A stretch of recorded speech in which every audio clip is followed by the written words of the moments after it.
안녕하십니까, 정훈입니다. 제가 지난 그 18강 강의에서는요, 아마 이런 내용이 나왔었어요. 무상과 무아, 우리 인간의 육신이 얼마나 무상한 거 하고요.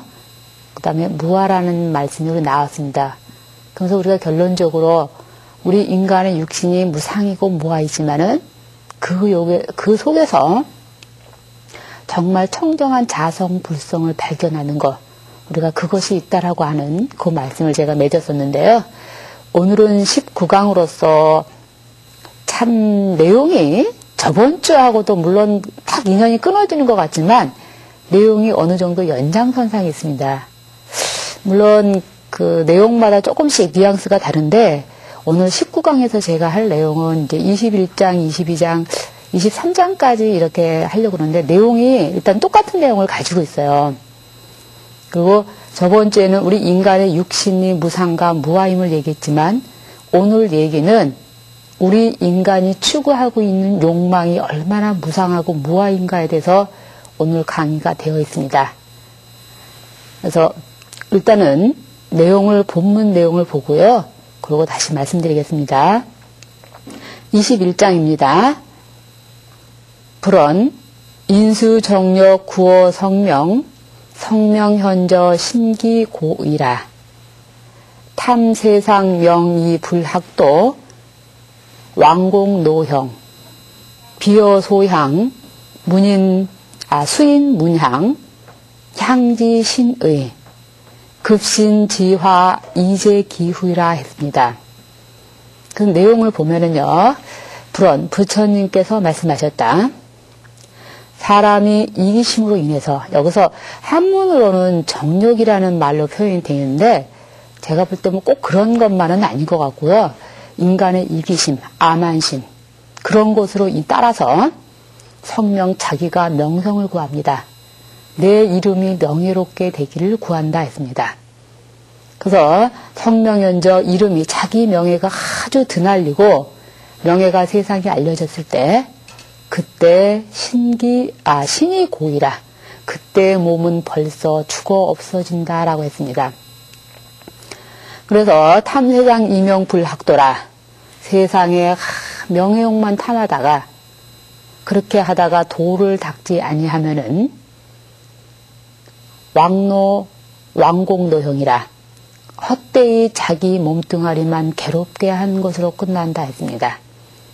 그러면서 비어소향, 비유하자면 어떤 것과 같냐면 향을 하나 가지고 다루는데 수인문약, 사람이 비록 그 향내를 맡지만은 향지신이 그 향은, 그러니까 향 냄새는 사람들이 맡을 수 있지만은 그 향의 그 몸뚱아리, 향체죠.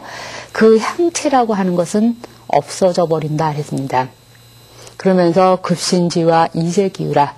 그러면서 이런 것처럼 우리 그 몸을 태울 만한 가장 위험한 불이 여기서는 후에 남는다고 했는데 제 생각엔 도사리고 있다. 숨겨져 있다. 어떤 우리 사람을 내 몸뚱아리를 태울 만큼의 그런 것이 담겨져 있다라고 우리가 표현하고 싶습니다. 그 다음에 22장을 한번 보고 말씀을 또 드릴까 합니다. 22장 내용은요. 지금 21장 내용이 재산에 대한, 명예에 대한 그런 욕망이라고 표현한다면 22장 내용은 인간의 재물에 대한 욕심, 재산에 대한 욕심이 그 얘기입니다. 요걸 먼저 말씀하고요. 본문을 하고 그리고 간단하게 말씀을 드릴게요. 불언, 제세거인 인지불사, 비요 도인유밀이라. 부족일찬 짐이 소화지지 주규 설이죠. 할설지환이라 했습니다. 부처님께서 말씀하셨는데 사람들이 재물아 이성의 경계를 당했을 때, 그런 경계를 당했을 때 그것을 과감하게 떨쳐버리기 힘들다 했습니다. 그런데 비유하자면 비어도인 유밀이라 했는데 비유하자면 어떤 것과 같냐면 칼이 있습니다. 큰 칼이 있는데 그 칼에 꿀이 묻어 있습니다. 칼날에 그 괴리한 칼날에 꿀이 묻어 있는데 그 꿀이 묻어 있는 양이 얼마만큼이냐면 부족일탄 짐이라 한 번 이렇게 딱 입맛을 볼 만큼도 안 된다 이거예요. 아주 작은 거랍니다. 그런데 소아지지 어린아이가 그 꿀을 이렇게 핥아먹어서 주교할설지환이라 자기 혀를 베는 것과 혀를 베는 그런 환을 당하는 것과 같다 했습니다. 너무 좀 무서운 얘기 같죠? 그러니까 그 앞에 21장에서는 내가 재물에 대한 욕심을 너무 부릴 경우 아니 내가 명예에 대한 욕구를 너무 부릴 경우 내 명예가 세상에 드날리지만은 결국은 나는 수도 수행을 하지 않고 나는 죽어버리면은 내 몸뚱아리는 결국 없어지고 만다는 거죠. 그런 것처럼 22장에서는 재물에 대한 욕심입니다. 내가 재물을 너무 지나치게 가질 경우에는 차릴 경우에는 그 칼날에 꿀이 묻어 있는 것처럼 그런 위험이 있다라고 하는 얘기가 지금 되어 있습니다. 최근담에 그런 얘기가 있다고 그래요. 우리 인간이 그 사람한테 탐욕이 얼마만큼 강하냐면은 욕심이 있냐면은 금을 이렇게 나눠주면은 금을 받은 사람이 왜 나는 옥을 안 주나라고 생각한답니다. 그 다음에 재상의 자리를 주어도 왜 내가 제후의 자리에 못 오는가라고 인간이 욕심을 부린답니다. 그러니까 재산에 관한 욕심이라든가 명예에 관한 거는 우리가 아무리 추구해도 만족하지 못하고 계속 추구한다라고 하는 거죠. 그래서 이거 재산이라든가 우리가 지금 명예에 관한 요 욕심을 실은 불교에서는 오욕 가운데 하나입니다. 그래서 오욕이라고 얘기하면은 우리가 지금 본문에서 나왔던 재산에 대한 욕망, 그 다음에 그 명예에 대한 욕망, 그 다음에 이성에 대한 욕망, 그 다음에 수면에 대한 욕망, 그 다음에 뭐가 하나 남았을까요? 먹는 식욕이요. 그래서 그렇게 5가지를 불교에서 말할 때 인간의 가장 기본적인 욕망을 5가지로 얘기하고 있습니다. 지금 제가 오늘 한 거는 그 이성보다는 재상의 어떤 그 가지고 싶은 모든 물건에 대한 어떤 이런 재산에 대한 욕망과 명예에 대한 욕망이 들어있습니다. 아마 누구라도 아마 경험하실 거예요.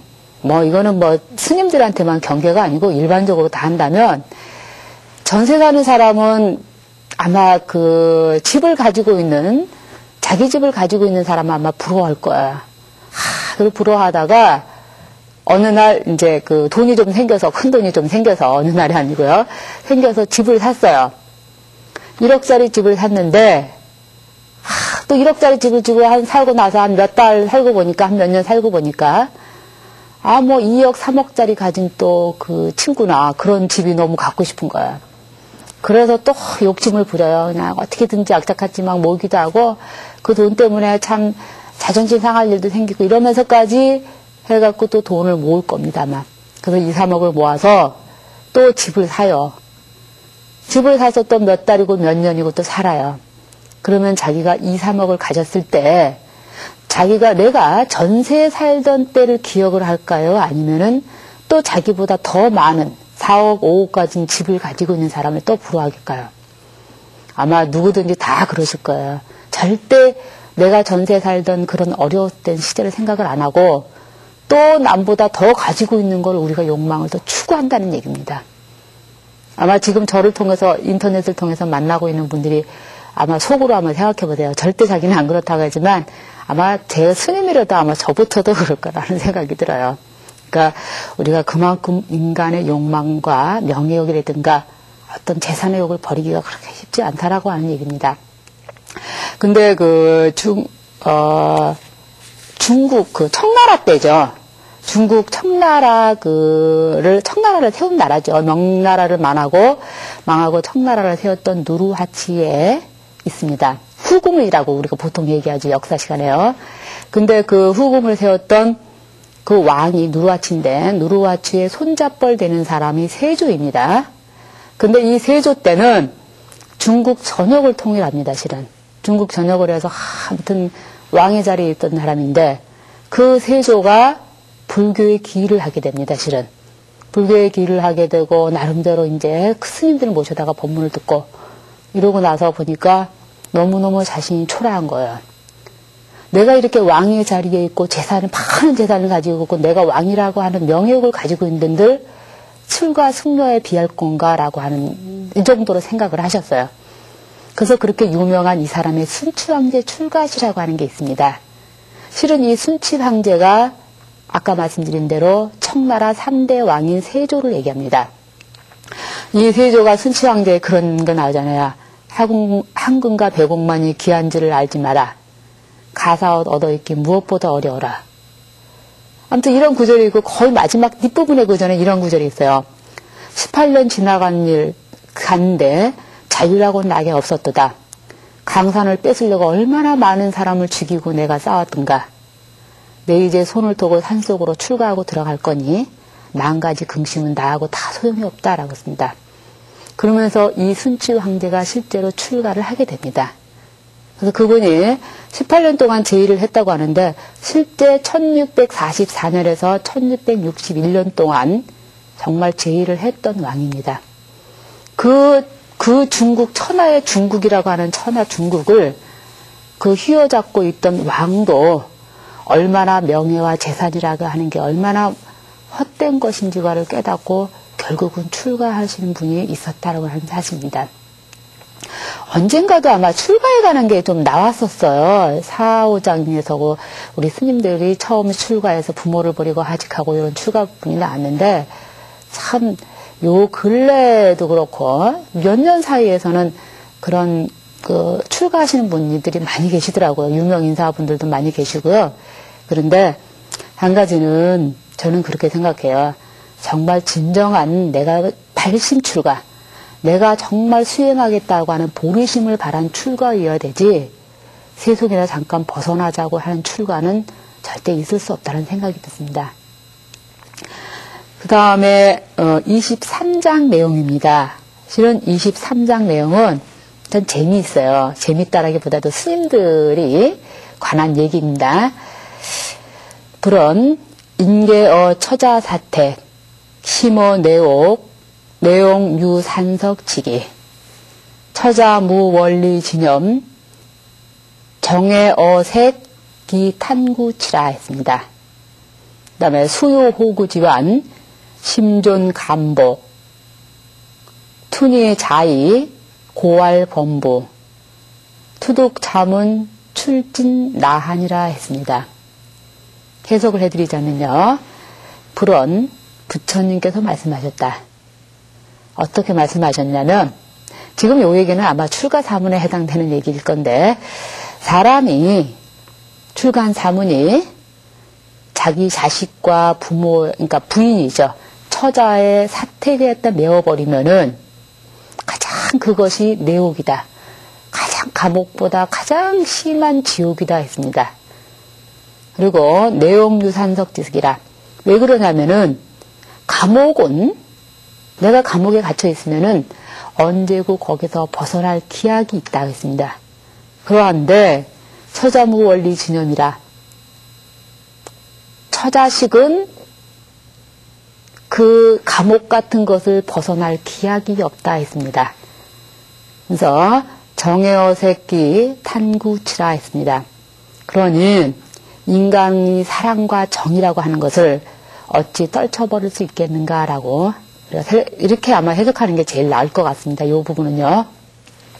그런데 수요호구 지환이라 심종감복이라 비록 어떤 거와 같냐면 호랑이 호랑이에 이렇게 잡혀먹는 거죠.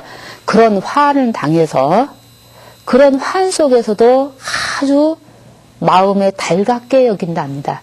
그러니까 그런 그 호랑이에 갇혀있는 위급한 상황에서도 마음의 달가움을 느끼고 그러하느니 툰이 자익이라 자기 몸뚱아리를 그 진흙밭에 던져서 스스로 빠지는 것과 같다 했습니다. 그러면서 이런 사람을 고로 범부라 했습니다. 그렇게 하고 반대 얘기입니다.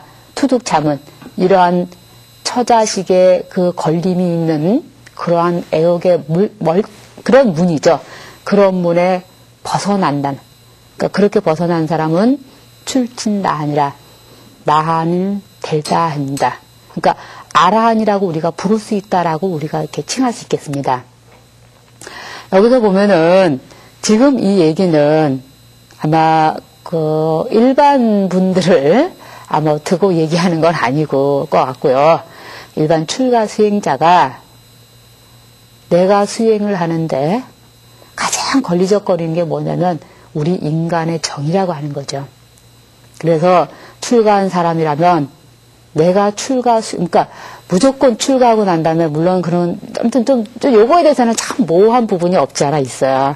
그래서 출가할 때는 내가 어느 정도 수행의 경지에 이르기 전에는 부모를 만난 거나 어떻게 보면 결혼하신 분이었다면은 처자식을 만나거나 가족을 만나는 것은 자기 도를 이루는데 가장 성글다라고 우리가 많이 얘기합니다. 그리고 그건 또 맞는 얘기고요. 그래서 요즘에도 출가하는 스님들 경우도 절대 한 3, 4년 출가해서는 당분간은 거의 부모도 안 만나고 형제간도 거의 보지 않는 게 요즘 통상적으로 그렇습니다. 그래서 근데 부처님도 그러셨어요. 실은 부처님께서도 출가하셔서 정말 6년 고행을 하시고 성불하기 전까지는 부모도 안 받고 처자식이 다 있었잖아요. 부처님, 석가모니 부처님도. 그렇지만은 정말 정을 끊고 살으셨습니다. 그리고 수행을 해서 성불하시고 난 다음에 그런 다음에 가장 먼저 제도했던 분들이 누구냐면은 아버지, 그 다음에 어머니, 그 다음에 야수다라 부인들, 그 다음에 형제들이었습니다, 실은. 그러니까 우리가 전혀 출가한 사람이면 무조건 그러면은 가족과 그 관계를 끊어야 되느냐, 그거는 아닙니다, 실은. 제가 봤을 때요. 그러니까 내가 수행이 완성이 되기 전까지는 적어도 가족의 정에 얽히지 말아야 된다라고 하는 게 지금 23장의 내용이고, 물론 제 생각도 실은 그렇습니다. 동산 양계화상이라고 우리가 보통 그 중국 당나라 때 스님이신데요. 실은 이 동산 양계화상은 아주 당나라 때 큰 스님입니다. 근데 동산 양계화상은 뭐로 유명하냐면 출가 그러면은 이 스님 딱 먼저 떠오를 정도로 그 정도로 유명합니다. 스님들이 출가를 해서 제일 먼저 공부하는 그 치문이라고 하는 책이 있는데요. 그 치문책에 보면은 동산 양계화상 사친서라고 하는 그 책, 그러니까 글인데요. 어머니께 보내는 편지 내용입니다, 실은. 그래서 동산 양계화상에 어머니께 그런 말씀을 해요. 저는 이제 출가를 이렇게 했고, 한 집안에 출가 승려가 나오면 구족이 성한다고 했습니다. 그래서요. 그러니까 구족이 집안이 잘 된다는 얘기인데요. 그러면서 이 스님께서 하신 동산 양계화상이 저는 지금 이 생에 몸을 받았을 때 제가 정말 그 해탈을 해야 됩니다. 그러니까 어머니께서는 저를 잠깐 잊어버리고 지금 이별이 영영한 이별은 아닙니다. 제가 성불할 때까지 이별이라고 생각하면서 언제 좋은 회상에서 어머니께 다시 만나기를 기약하면서 어머니 잠시라도 저를 잊어버려 달라고 하는 어떤 그런 일종의 동산 양계화상이 어머니께 보내는 편지입니다. 그래서 어머니께서 이제 동산 양계화상한테 아드님이죠. 또 답변을 보냈어요. 뭐라고 답을 했냐면 나는 자식이 셋이었어요. 아마 동산 양계화상에 형이 있고 동생이 있나 봐요. 그러면서 어머니가 그런 말씀을 하셨어요. 너도 잘 알고 있지? 형도 있고 동생도 있는데 형이나 동생은 내가 의지할 사람이 못 되더라. 내가 너를 키우면서 밖에 나가면 언제 돌아오나 걱정을 했고 막 이렇게 했다. 이렇게 해서 너를 키웠는데 너가 출가 승려가 됐다니 내가 마음이 아프다라는 표현입니다. 그러면서 이런 말씀하세요. 너는 자식의 입장으로서 출가해서 수행하겠다고 부모 인연을 끊을지 모르지만은 내 부모 입장에서는 절대 자식의 연을 끊을 수가 없다라고 했습니다. 그러면서 어머니가 무슨 말씀을 하냐면 너가 빨리 성불을 해서 미혹한 이 어머니를 제도해달라고 하는 내용입니다. 이 치문에 나오는 이 내용인데 옛날 스님들께서는 이 치문을 공부하실 때 눈물도 많이 흘렸대는데 저희들이 공부할 때는 좀 그런 거는 없더라고요. 좀 정이 없는 건지 사람들이 메마른 건지 모르지만 저도 공부할 때 그냥 그러려니 봤는데 근데 요즘에 저도 이제 요 강의 준비도 하고 나름대로 그게 생각이 나서 다시 읽어보니까 동산양계화성 사친서를 다시 읽어보니까 얼마나 부모 가슴이 힘들었겠구나라고 하는 이제야 그게 조금 이해가 되더라고요. 그러니까 그전에는 그게 뭐 내 출가하면 다지 뭐 되는데 이제 조금 부모 마음이 어떻겠다라고 하는 걸 이제 조금 제가 이해가 되더라고요. 그러니까 이제 제가 조금 이제 철들었다고 할 수 있는데요. 어쨌든 간에 지금 23장 내용을 하면서 제가 그 말씀 드렸어요.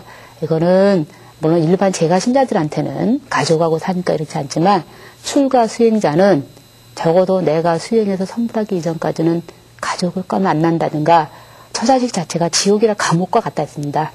그렇기 때문에 내가 성불을 하고 난 다음에 그때는 부처님처럼 정말 가족을 제도해야 되는 게 아마 우선이라고 저는 생각됩니다. 부처님처럼 또 그렇게 가족을 제도했던 스님이 계셔요. 우리나라 조선시대 진목스님이신데요. 실은 이 진목스님은 아주 대단한 효자입니다. 이 진목스님이 실은 외아들이었어요. 그래서 외아들이어서 이 진목스님이 어머니가 연세가 많으셔서 그런 말을 했어요.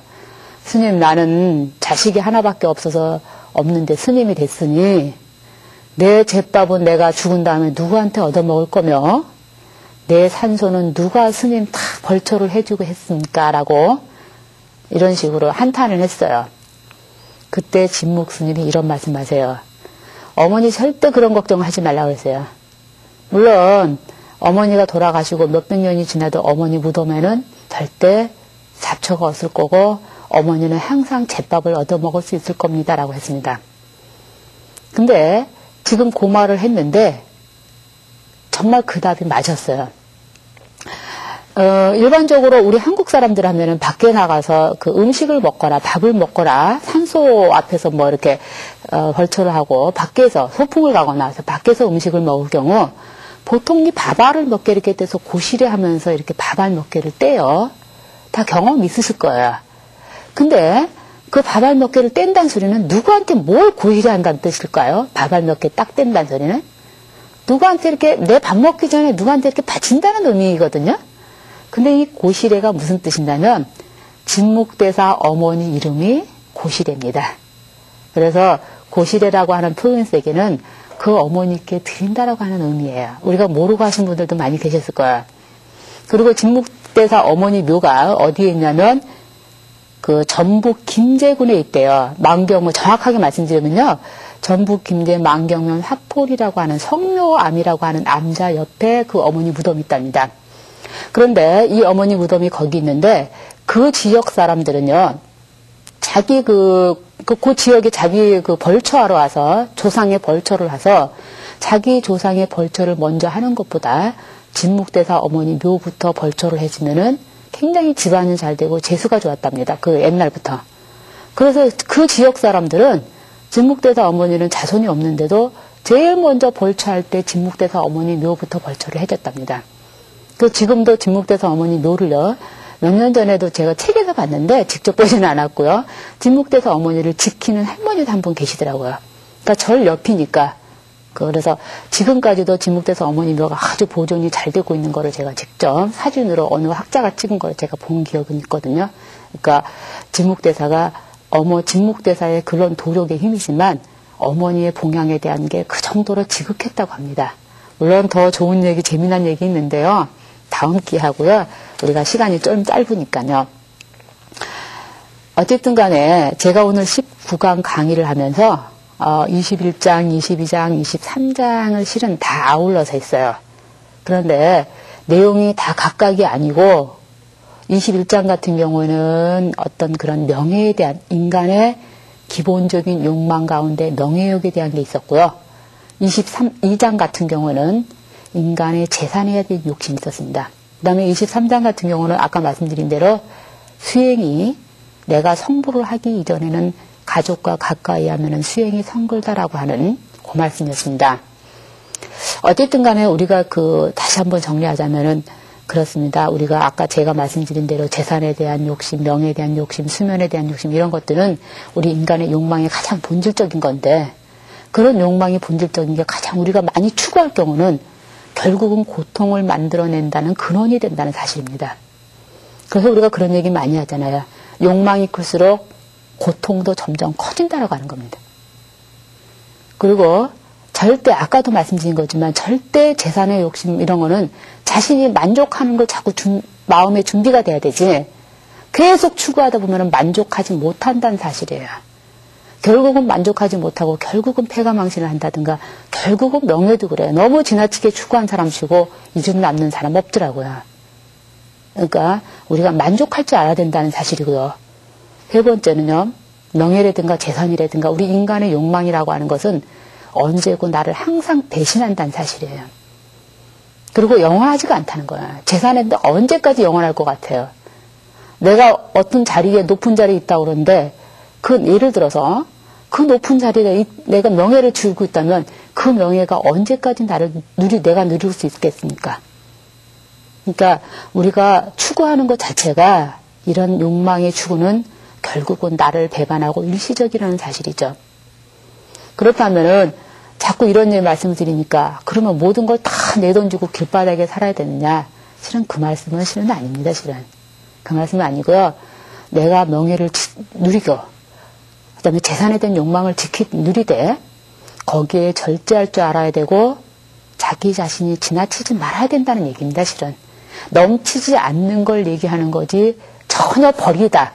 모든 것 명예도 다 버리고 재산을 버리라고 하는 게 아니라는 얘기입니다. 그러면서 우리가 마지막으로 다시 말씀드리면 내가 명예를 누리고 재산을 가지되 지나치게 집착하지 않는 행을 아마 오늘 강좌가 가장 중심이 되는 말일 것 같아요. 집착하지 마는 거. 그게 진정한 무소유 정신이라고 저는 생각됩니다. 그래서 오늘 강의는 제가 오늘 이것으로 마치고요. 또 다음 주 강의에 더 좋은 부처님의 진리를 가지고 만나 뵙도록 하겠습니다. 성불하십시오.